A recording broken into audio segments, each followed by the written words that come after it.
Om Swastiastu, salam sejahtera untuk kita semua. Semoga kita senantiasa selalu dalam lindungan dan karunia Ida Sang Hyang Widi. Pada video kali ini, kita akan belajar pendidikan agama Hindu yang mengambil materi Sat Darsana cara pandang filsafat Hindu. Pada video kali ini, ada tujuan pembelajaran. 1. Peserta didik mampu menjelaskan pengertian Sat Darsana. 2. Peserta didik mampu memahami pembagian darsana. 3. Peserta didik mampu menganalisis pokok-pokok ajaran Sat Darsana. Marilah kita beranjak ke pembahasan yang pertama, yaitu pengertian Sat Darsana. Sat Darsana berasal dari dua akar kata yakni Sat yang artinya 6, dan Darsana yang berasal dari akar kata Dres yang artinya melihat atau pandangan. Sehingga kata Darsana dalam hal ini memiliki makna sebagai suatu pandangan tentang kebenaran. Darsana berkaitan erat dengan filsafat. Filsafat adalah ilmu yang mempelajari bagaimana caranya mengungkapkan nilai-nilai kebenaran hakiki yang dijadikan landasan untuk hidup yang dicita-citakan. Demikian juga halnya dengan Darsana yang berusaha mengungkap nilai-nilai kebenaran dengan bersumber pada kitab suci Weda. Adapun hubungan Weda dengan Darsana yakni sebagai berikut. Weda merupakan sabda Brahman, wahyu Tuhan yang menjadi sumber ajaran dan pegangan hidup agama Hindu. Sedangkan Darsana merupakan pandangan para maharsi tentang kebenaran dan kemutlakan ajaran Weda dan alam semesta. Darsana Astika menjadikan Weda sebagai sumber kajian, yang mana tujuan dari Darsana adalah untuk memperkuat pemahaman terhadap ajaran suci yang terkandung dalam Weda. Dengan mendalami Darsana, akan memberikan pencerahan atau kejernihan dalam mendalami dan mengamalkan ajaran Weda. Selanjutnya, kita akan membahas peta konsep ajaran filsafat atau tatwa dalam ajaran agama Hindu. Filsafat dalam agama Hindu dapat dibagi menjadi dua aliran utama, yaitu Astika dan Nastika. Astika merupakan kelompok yang mengakui Weda sebagai ajaran tertinggi. Astika atau yang lebih dikenal dengan Sat Darsana terdiri dari Nyaya, Vaisesika, Samkhya, Yoga, Mimamsa, dan Vedanta. Sedangkan Nastika merupakan tiga cabang filsafat yang menentang Weda. Adapun bagian-bagian dari Nastika yaitu Charwaka, Buddha, dan Jaina. Marilah kita bahas terlebih dahulu kelompok yang mengakui Weda sebagai ajaran tertinggi. Kelompok Astika adalah aliran-aliran yang mengakui dan menerima otoritas Weda. Mereka tidak hanya menganggap Weda sebagai wahyu suci, tetapi juga sering memandangnya sebagai sumber kebenaran tertinggi dalam konteks spiritual dan filosofis. Kelompok Astika umumnya dianggap sebagai kelompok ortodoks dalam tradisi filsafat India. Dalam konteks ini, ortodoks mengacu pada penerimaan otoritas Weda sebagai sumber kebenaran spiritual dan religius. Kelompok-kelompok Astika seperti Nyaya, Vaisesika, Samkhya, Yoga, Mimamsa, dan Vedanta, semuanya mengakui Weda sebagai wahyu suci yang memiliki otoritas dan penting dalam ajaran mereka. Meskipun kelompok Astika ini memiliki pandangan yang beragam mengenai kosmologi, etika, dan metafisika, mereka semua bersatu dalam penghormatan terhadap Weda. Ini yang membuat mereka disebut sebagai kelompok ortodoks dalam sistem filsafat India. Baiklah, mari kita bahas satu persatu bagian dari kelompok Astika. Yang pertama yaitu Nyaya. Tokoh pendiri ajaran Nyaya adalah Maharsi Aksapada Gautama. Adapun pokok bahasanya ialah filsafat ini berfokus pada logika dan epistemologi. Nyaya mempelajari cara memperoleh pengetahuan yang valid atau pramana, serta membahas tentang penyebab ketidakbahagiaan dan cara mengatasinya melalui pengetahuan logis. Yang kedua yaitu Vaisesika. Tokoh pendiri ajaran ini ialah Maharsi Kanada. Adapun pokok bahasanya yakni Waisesika menekankan pada kajian atomisme dan ontologi. Aliran ini membahas konsep atom sebagai dasar dari segala materi, serta bagaimana alam semesta terbentuk dari partikel-partikel kecil yang disebut paramanu atau atom. Selanjutnya yang ketiga, kita akan membahas ajaran Samkhya. Tokoh pendiri ajaran Samkhya yakni Maharsi Kapila. Adapun pokok bahasan dari ajaran ini ialah Samkhya berfokus pada dualisme antara purusha atau unsur kejiwaan dan prakrti atau unsur materi. Aliran ini mengajarkan bahwa pembebasan dapat dicapai dengan memisahkan kesadaran dari dunia materi melalui pengetahuan dan meditasi. Berikutnya yang keempat kita akan membahas ajaran yoga. Tokoh pendiri dari ajaran yoga yakni Maharsi Patanjali. Adapun pokok bahasanya ialah ajaran yoga berfokus pada disiplin mental dan fisik untuk mencapai moksha atau pembebasan. Pokok bahasanya mencakup 8 langkah yang disebut dengan Astanga Yoga yang meliputi moralitas, pengendalian diri, meditasi, dan kesadaran transendental. Bagian kelima disebut dengan ajaran Mimamsa atau lebih dikenal dengan sebutan Purwa Mimamsa. Tokoh pendiri ajaran Mimamsa ialah Maharsi Jaimini. Adapun pokok bahasanya yakni Purwa Mimamsa membahas ritual-ritual Weda dan pentingnya Dharma. Fokus utamanya adalah pada tindakan atau karma, dan bagaimana pelaksanaan ritual secara tepat bisa membawa hasil yang diinginkan, baik di dunia ini maupun setelahnya. Bagian terakhir pada ajaran Astika yakni Vedanta atau dikenal dengan sebutan Uttara Vedanta. Tokoh pendiri ajaran ini ialah Maharsi Badarayana atau lebih dikenal dengan nama Maharsi Vyasa.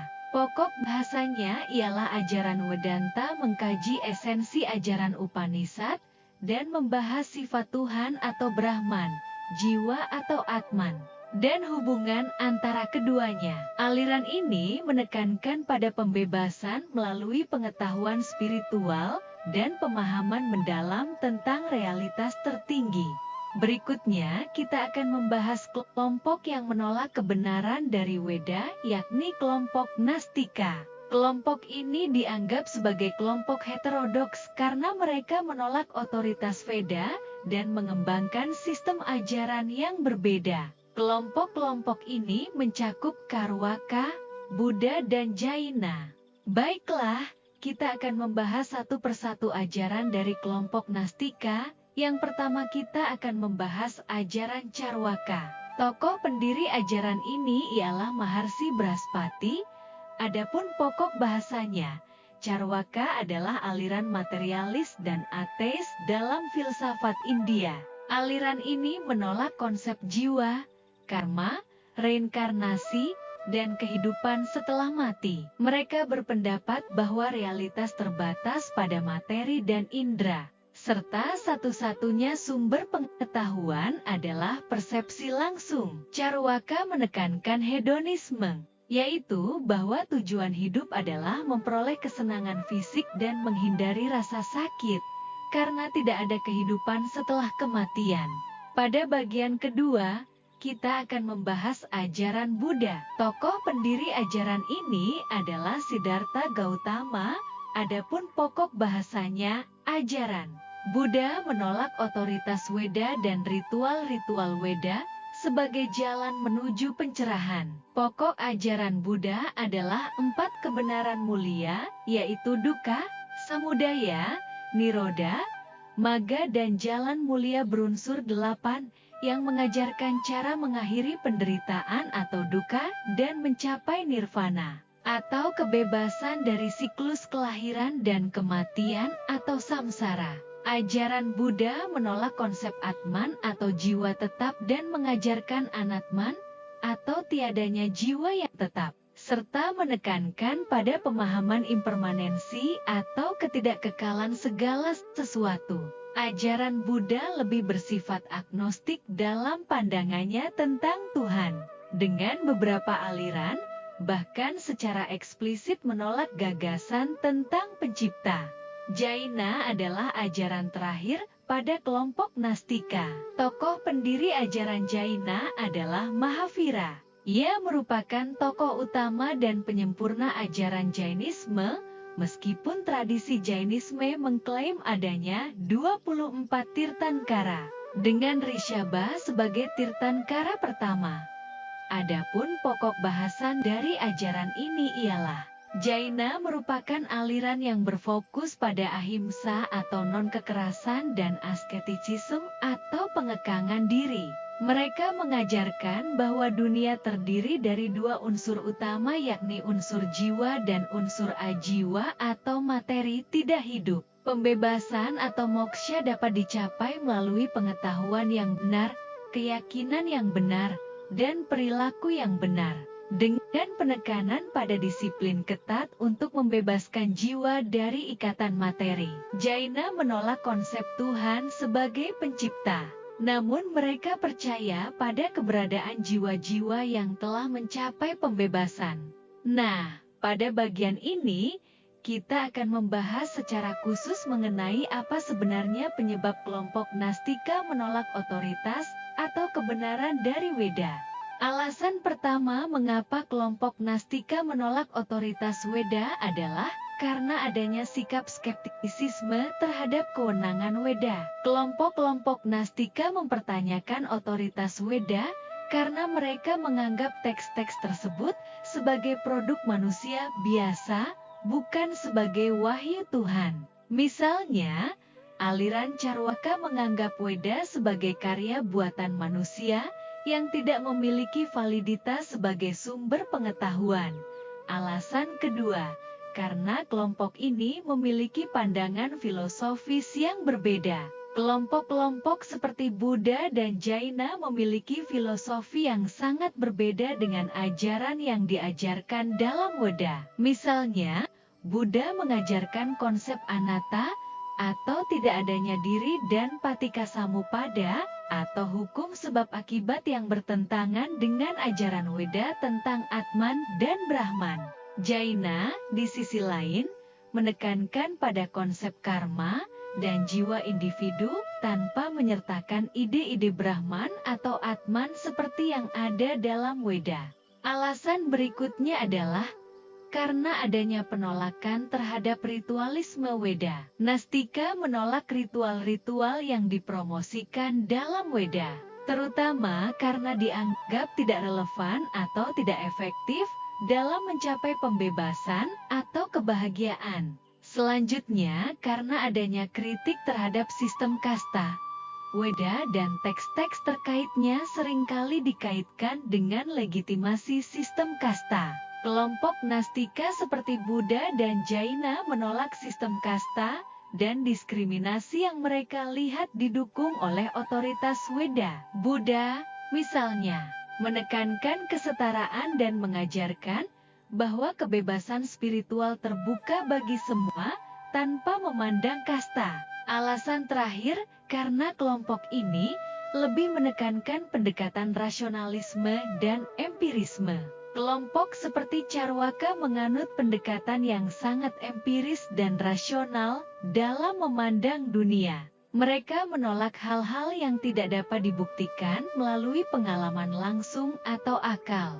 Adapun kesimpulan yang dapat dipetik dari video pembelajaran kali ini ialah setiap sistem dalam Sat Darsana menawarkan pendekatan yang berbeda-beda, namun semuanya saling melengkapi dalam memahami kebenaran. Bersama-sama, mereka memperkaya pemahaman filsafat Hindu dengan menyediakan kerangka yang komprehensif untuk mengeksplorasi pertanyaan-pertanyaan besar tentang eksistensi, tujuan hidup, dan jalan menuju pencerahan. Secara keseluruhan, Sat Darsana mencerminkan keragaman cara pandang dalam filsafat Hindu yang memungkinkan berbagai pendekatan dalam memahami dan mencapai kebenaran tertinggi. Demikianlah video pembelajaran pendidikan agama Hindu kali ini. Semoga video ini bermanfaat bagi seluruh umat sedharma dimanapun berada. Sekian dan terima kasih. Om Santi Santi Santi Om.